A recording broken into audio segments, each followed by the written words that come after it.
Bueno, estamos en Ituzaingó, un lugar maravilloso, fauna totalmente exótica,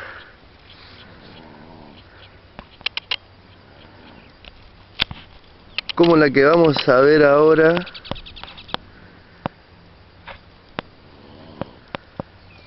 Uno de los mamíferos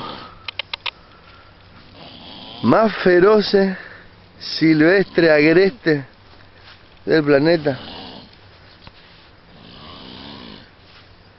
Está acá, señores.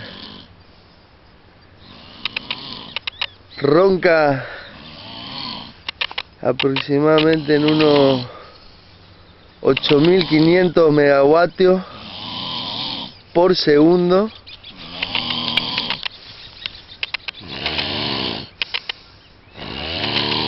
Ahí ustedes están escuchando. Esto no es joda.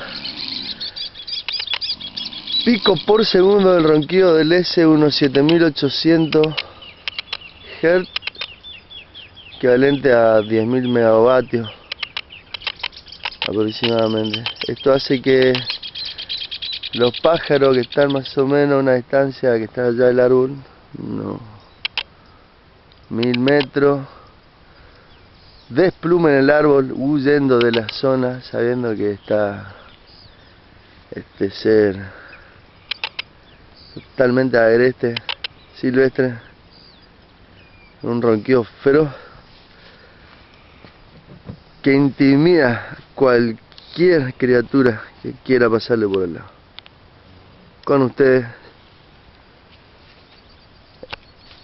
el ronquido del S.